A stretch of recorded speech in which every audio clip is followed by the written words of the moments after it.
Good afternoon. This is a part two to the one that hopefully would have gone on before this one, which is mainly about ARC, where I was talking about UNDRIP and who the Indigenous and Aboriginal are, and some thoughts about why I might be saying what and the importance of UNDRIP, why it's important, and what the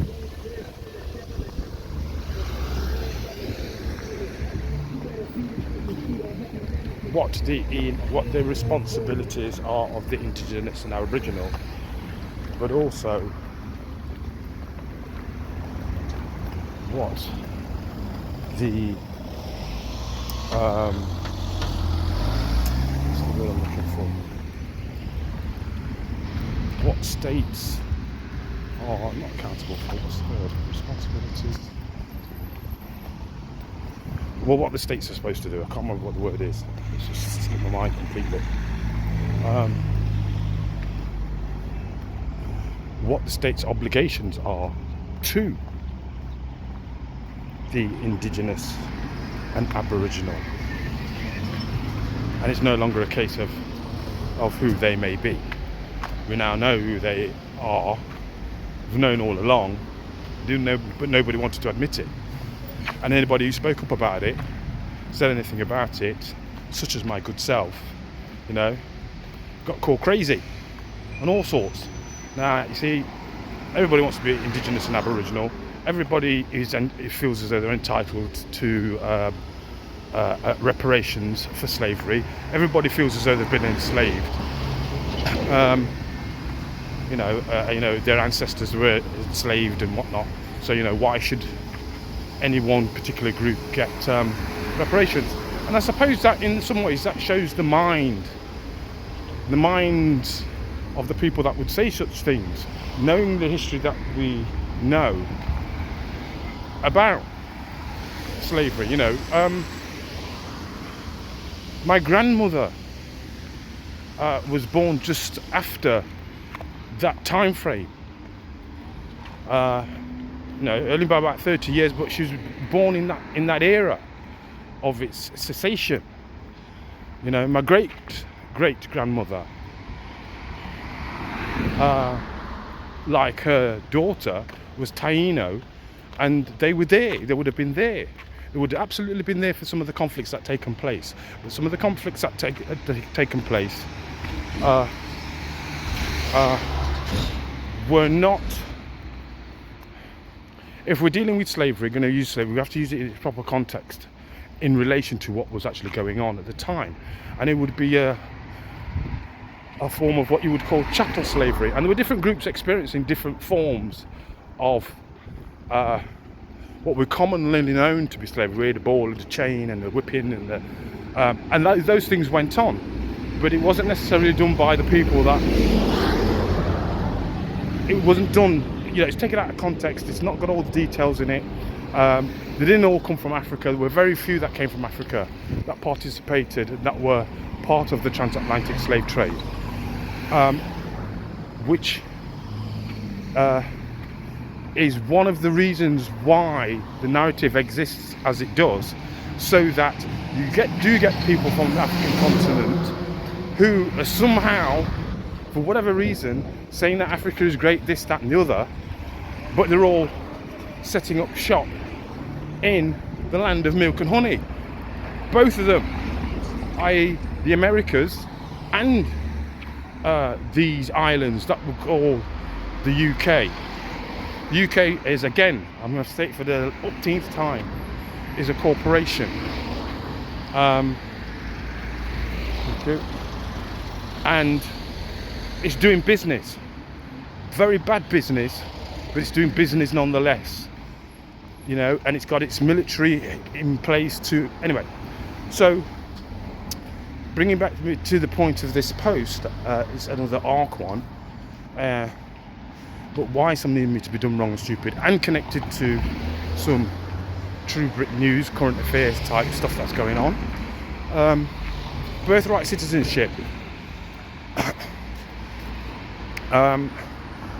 People sort of think that it's got nothing to do with what's going on these islands, but the same methods and the same reasons. We might not call it birthright citizenship, might not call it the 14th Amendment, but there is something in the British Constitution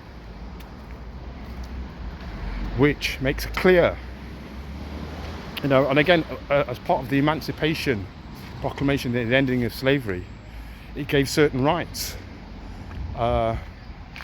to the descendants and the children that were part of the quote-unquote transatlantic slave trade, and were also those groups of people that were emancipated, and also those people that were part of the Windrush transportations as returnees back to the continent of Europe, firstly beginning at the UK, where they are returning to the as it turns out, to reclaim and restore the lands and the birthrights of our ancestors and our descendants.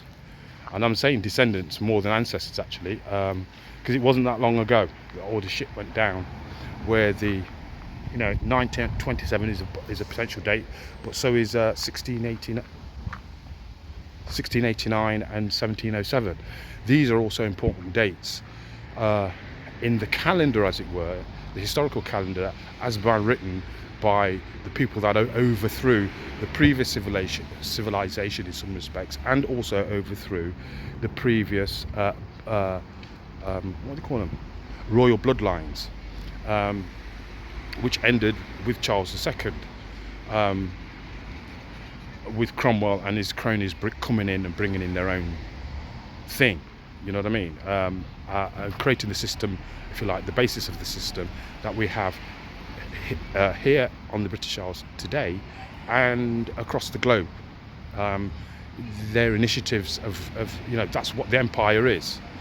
Basically they've taken over an existing empire by killing off the people and all the rest of it, and usurping the laws, or which was basically common law, and usurping the systems that were had in place, and taking ownership of them, and charged the its citizens that it brought in from Eastern Europe and from what is now called the Mediterranean and the Middle East, brought them into the country, slowly catch a monkey for a long time, but like really upped it since 2014 under the Tories. Anyway, so what I'm trying to say that about who the purpose of this post really is just to say that the birthright citizenship, it doesn't just what it allows for is that people that have given birth, the country that they are given birth into, they have automatically been given rights. That's one of the amendments that they made under the 14th Amendment. Well, clearly, if it's not the 14th Amendment, it's something similar that the UK Crown Corporation has used to allow people from all over the world to come here, have children, give them citizenship, therefore giving them rights to vote, rights to the social care system, the health system, and to the benefit system, which is what's happening now. And now they're changing in the laws again, say things around like family allowance. It's not called family allowance, you know what I mean, where each, because when I was here, when I was first born, my mum was able to get family allowance for the first child only. She had 2 more children, she didn't get any family allowance. That came later on. Then the Tories took it away, and now they talk about bringing it back again. And who's going to benefit? This is what you've got to look at, given the state of immigration and what's going on. H1B1 visas, they're also are illegal, and lots of companies have been using those to again get cheap labour, and at the same time get that cheap labour to work for them, and for working for them they get benefits that they have not earned and they've got no right to. But at the same time, the countries that these people are coming from as immigrants, they've been wrecked by the same UK Crown Corporation, through its overseas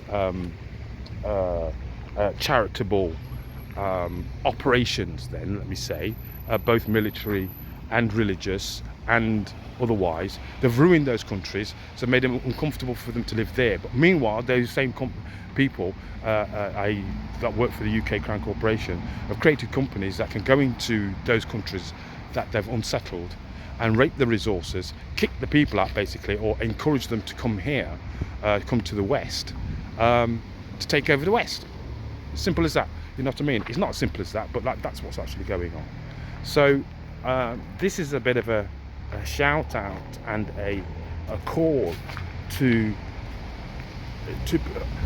well, I don't know if it is. Well, it's not really. It's just highlighting information. Look, people have known this shit's been going on for decades, and now the cat's out the bag, and the bag's in the river, or something like that. People have gone quiet. The cat's out the bag about COVID. The cat's out the bag about who the Indigenous and Aboriginal are. The cat's out the bag about the royal family. The cat's out the bag about the education system. The cat's out the bag about the Second World War and its true nature. The cat's coming out, and there's more cats to come out of more bags as time goes on. Every day there's some shit. The cats come out of the bag about the state paedophilia and homosexuality in the West, being a standard way of people doing things here. You know what I mean? In the West, this is how the West functions. So it's not surprising that that you would expect to be calling themselves Indigenous and Aboriginal are not saying anything about it, and the people that are sort of looking around thinking, could it be me? Is it me? And at the same time, because we're getting mixed messages, getting some people from Africa saying that we're African and all the rest of it, knowing full well that we're not African. And they're also working for, and have been working for centuries, for the same people that are losing control of their ability to continue to enslave the world. People know what's what now. You can't say that you don't know. So it's time for people to stand up and own their shit, and take responsibility and accountability, and meet their obligations. There's no getting away from this. Cat's out of the bag. Till the next time, may your ERP and your spirituality remain strong. I'm gone.